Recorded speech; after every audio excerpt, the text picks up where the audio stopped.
So our bread or dough has been resting, and it's kind of looks like it's escaping out of the bowl, which is absolutely fine. So what we're going to do now is going to shape it and prepare it now for the loaf tin. So this one, it's a £2 loaf tin. I think they say it's 1.5 to £2, but that's the general size. I think it's by volume. But that's the one that we're going to be using. So what we're going to do is we're going to shape this, which we need to get out the bowl. So I find the easiest way, now there's lots of ways of doing this, and there's no right way. This is the way I find kind of easier to do it. You can try to lift it out and then spin the door over. There's different ways of doing it. I'm just going to show you, without trying to explain all the different ways, the way I do it. So first I'm going to create, and this is, I always say no flour. By the time you come to the shaping, this is the part where you kind of need the flour. So we're just creating a surface that it's not going to stick to, basically. That we can move it around, because that's what we want. We don't want it stuck to there, because we'll never shape it. So let's take the top off. It's gone a little bit far, so it's probably stuck a little bit, which is fine. It's not a problem at all. We're going to knock the air back out of this, so if it sticks, you can. If I did this for long enough, it would eventually free itself. Or I could always put. There's a little bit. I've lost a little bit of dough on there. I could always put. I could have put a bit of flour on there. Doesn't really make a difference. I'll tell you what. I won't lose the dough. I'll just stick that back on the top. It's fine. Like I said, it's going to be knocked back and shaped, so there's no problem there. But let's say if you want to just, give it a flour on the top beforehand. Normally I don't leave it that long. It's actually hit the top and pushed against the top. That's the only reason it's done.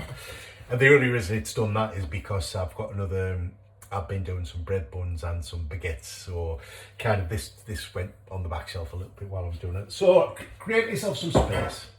So the first thing we're going to do is we're just going to knock the air out of it. That's all we're going to do, is just flatten it down, degas it, as they say. There we go. So we've got our nice little circle.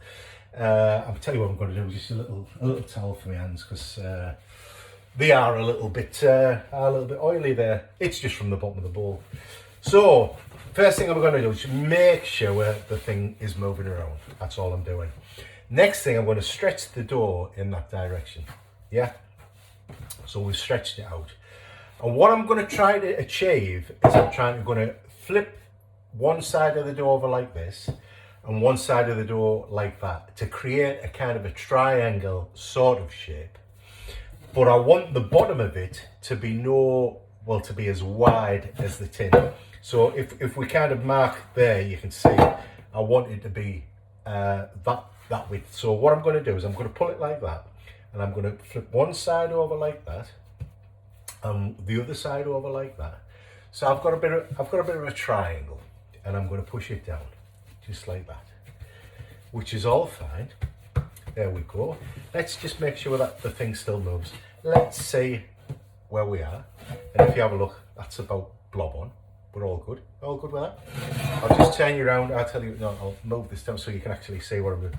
So that end is where I want it. So I've got a bit of, it's not a pointy triangle, but it's tapered to the top. So I'm going to pull that up, and what I'm going to do is I'm going to turn the top over like that and push it down. And I've created the first part of the roll. And all we're going to do now is we're going to start to roll it back.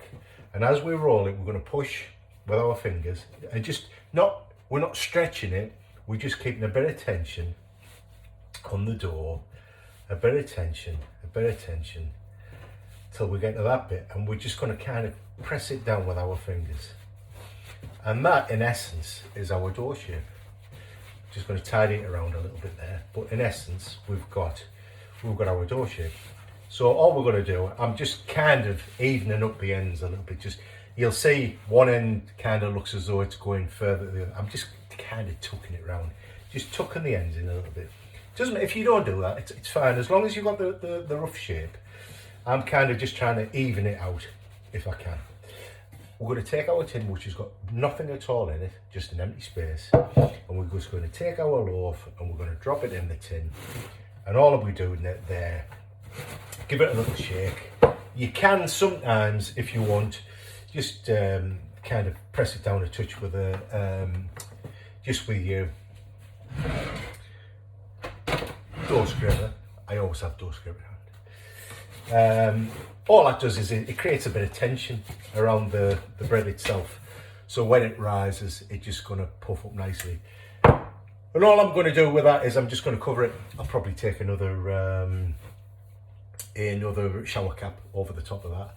And we're going to leave that till it again may nearly double in size. So that's going to take about 45 minutes to an hour, something like that. And it'll be good for baking. So as simple as it, you know, that there's nothing really hard about that.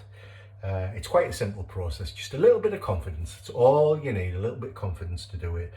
The mixing was pretty much straightforward. There was nothing really in that. We just added ingredients, sent it away, and it did its thing. Shaping to in a ball, that was pretty easy. It wasn't a difficult dough to work with. Shaping it wasn't particularly hard, just a little method to follow.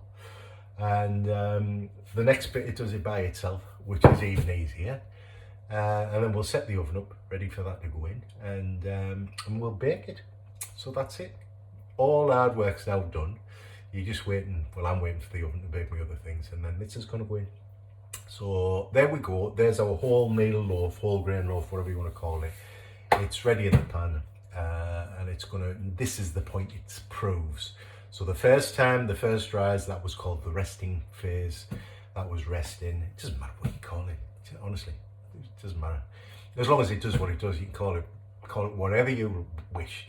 But if, just so you don't get confused, if people talk about resting and proving, this is the proven bit, where it's going to pretty much shape itself or rise in the tin. That's the proven. So there we go. All good.